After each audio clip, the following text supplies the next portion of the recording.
আলাইকুম ওয়া রাহমাতুল্লাহ। জাতীয় নাগরিক পার্টির কেন্দ্রীয় কার্যালয়ে আমি অনেকটা অনানুষ্ঠানিকভাবে এখানে এসেছি। আমি নিজের থেকেই আগ্রহ ব্যক্ত করে এসেছি।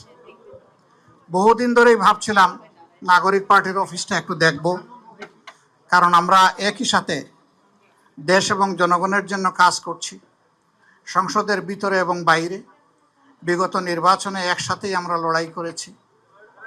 সহযোদ্ধাদের পরস্পরের পাশে থাকা, দাঁড়ানো, সুখ দুঃখের অংশীদার হওয়া, একসাথে চলা, এটি হচ্ছে গণতন্ত্রের সৌন্দর্য।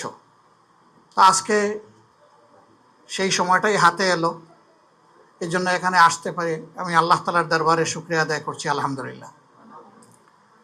নাগরিক পার্টিকে আমি অন্তরের অন্তঃস্থল থেকে ধন্যবাদ এবং কৃতজ্ঞতা জানাচ্ছি যে তারা হৃদয়ের উষ্ণতা দিয়ে আমাকে এবং আমার সাথে যারা এসেছেন তাদেরকে এখানে গ্রহণ করেছেন, সম্বর্ধনা জানিয়েছেন এবং ইতিমধ্যে যে ফুলকে পবিত্র আমরা সবাই মনে করি, সেই ফুলের তুড়া, তার সাথে অনেক শানদার গিফট তারা তুলে দিয়েছেন। আমরা আশা করছি নাগরিক পার্টির বৃত্ত যেমনই থাকুক, চিত্ত এভাবেই ধনী হয়ে থাকবে ইনশাআল্লাহ। এই ধনী চিত্তের সাথে প্রয়োজন পূরণেও আল্লাহ তাদেরকে দেশের স্বার্থে সহযোগিতা করুন, সেটা দোয়া করি। ইতিহাসের একটি গুরুত্বপূর্ণ সময় আমরা পার করছি জাতি হিসাবে, যে সময়টা ২৪ পরবর্তী বিপুল আকাঙ্ক্ষা নিয়ে পরিবর্তনের আশায় ফেসিবাদ মুক্ত, মানবিক, বৈষম্যহীন একটা সমাজ জাতি দেখতে চায়। নির্বাচন অনুষ্ঠিত হয়েছে 12ই ফেব্রুয়ারি এই বছরের। সে নির্বাচনে আমরা লড়াই করেছি। নির্বাচনে বিজয়ী ঘোষিত হয়ে এখন যারা সরকার পরিচালনা করছেন, এ ব্যাপারে নির্বাচনের ফলাফলের ব্যাপারে আমাদের যথেষ্ট রিজার্ভেশন ছিল। তারপরেও দেশ এবং জাতির বৃহত্তর স্বার্থে, গণতন্ত্রের স্বার্থে এই নির্বাচনকে আমরা ফলাফলকে মেনে নিয়েছি। সংসদের ভিতরে আমরা গঠনমূলক বিরোধী দল হিসাবে আমাদের ভূমিকা রাখার চেষ্টা করছি, কিন্তু দুঃখের বিষয় আসলে ভালোবাসা একদিক থেকে জোড়া নেয় না, দুই দিক থেকে আসতে হয়। দায়িত্ববোধ একদিকে জাগ্রত হলে হয় না। সরকারের দুইটা অঙ্গ, একটা সরকারি দল আর একটা বিরোধী দল, এছাড়া একটা দেশ চলে না। উইদাউট অপোজিশন ডেমোক্রেসি জিরো, এটার কোনো ভ্যালু নাই, জিরো ভ্যালু ক্যারি করে। বিরোধী দল হিসাবে আমাদের যেটুকু পাওনা সংসদের ভিতরে, আপনারা সচেতন সাংবাদিক সমাজ লক্ষ্য করছেন, আমরা বহুলাংশে সেটা থেকে বঞ্চিত হচ্ছি। শুধু সংসদের ভিতরে কেন, বাইরেও যে বৈষম্যের বিরুদ্ধে আমাদের যুব সমাজ এবং তাদের ডাকে সাড়া দিয়ে গোটা দেশবাসী একটা দানবীয় সরকারের বিরুদ্ধে ঝাঁপিয়ে পড়ল, সেই বৈষম্যটা আরও পাকাপোক্ত হচ্ছে বলে এখন আমাদের কাছে মনে হয়। ৩০০ আসনের সাজানোই দেশ, যেখান থেকে সরকারি দলের সদস্যরা তারা নির্বাচিত হয়ে এসেছেন, সেখানে এ পর্যন্ত ফান্ডের এলোকেশন যা দেওয়া হয়েছে তার ধারে কাছেও বিরোধী দলীয় সদস্যকে দেওয়া হয়নি। ট্রেজারিটা তো কোনো দলের না। এবং তারা বলেছিলেন তারা যদি সরকার গঠন করেন বৈষম্য করবেন না, সুষম উন্নয়নে হাত দেবেন। ইতিমধ্যে আপনারা দেখেছেন উত্তরাঞ্চলে গিয়ে তাদের একজন বিশিষ্ট দায়িত্বশীল নেতা বলেছেন, ভোট দেবেন জামাতে ইসলামীকে আর উন্নয়ন চাইবেন আমাদের কাছে, এটা কিভাবে হয়? উন্নয়ন তো চেয়ে নেওয়ার বিষয় নয়, উন্নয়ন নাগরিকদের অধিকার। একটা দেশের ভিতরে যখনই বৈষম্য সৃষ্টি হয়, অঞ্চলে জায়গায় বিভেদ সৃষ্টি হয়, তখন সামাজিক অসন্তোষ দেখা দেয়।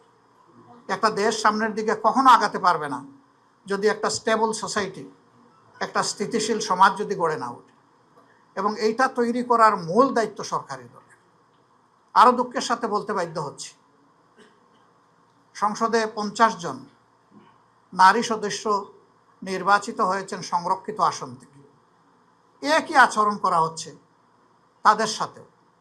সংসদে তুমুল সমালোচনার পরে হালকা পাতলা এখন একটু তাদেরকে বিভিন্ন ক্ষেত্রে অ্যালোকেশন ফান্ড দেওয়া হচ্ছে। এটা কেন হবে?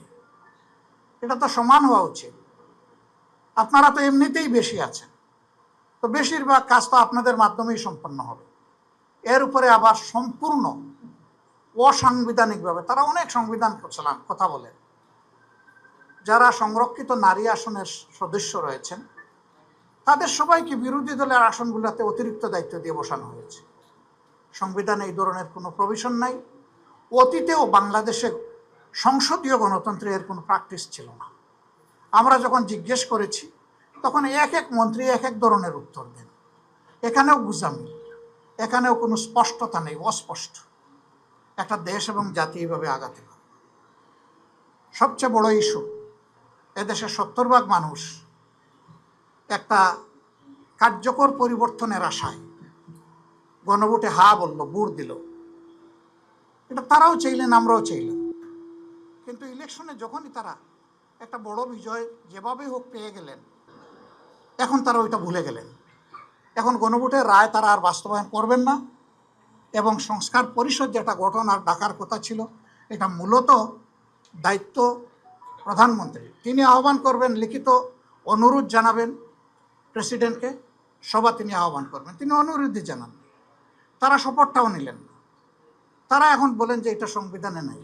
তো সংবিধানে অনেক কিছুই নেই, কিন্তু ডক্ট্রিন অফ নেসেসিটি হিসাবে সব কিছুই পিপুলস উইল হিসাবে মেনে নেওয়া হয়েছে, যেটাকে সুপ্রিম ল মনে করা হয়, এবং সেটা দেশবাসী গ্রহণ করেছে, সানন্দ চিত্তে গ্রহণ করেছে।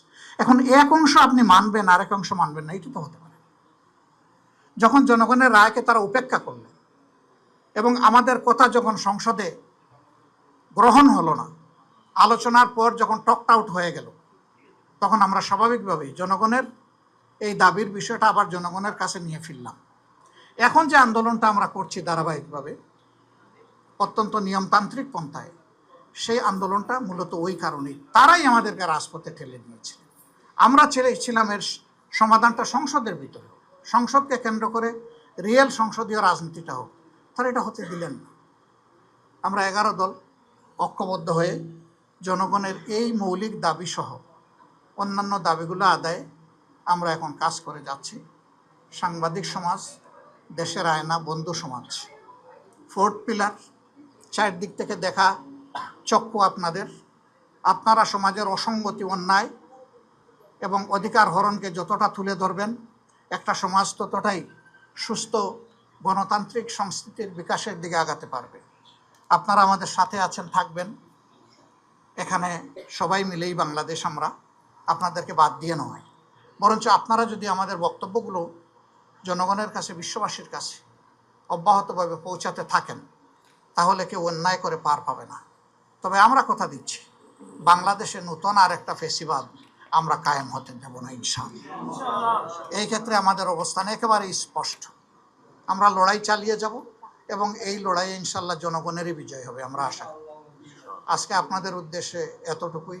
আমি আবারও জাতীয় নাগরিক পার্টিকে আমার এবং বাংলাদেশ জামাত ইসলামের পক্ষ থেকে তথা 11 দলের পক্ষ থেকে আমি ধন্যবাদ এবং কৃতজ্ঞতা জ্ঞাপন করছি।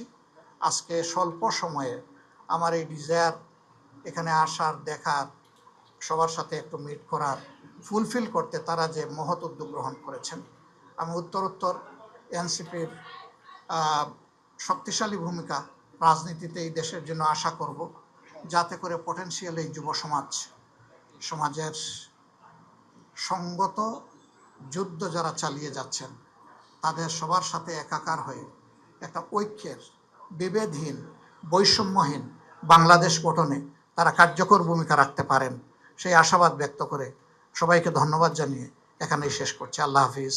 বাংলাদেশ জিন্দাবাদ। এবং এখানে আসার সময় স্লোগান দিয়েছে ইনকেলাব জিন্দাবাদ।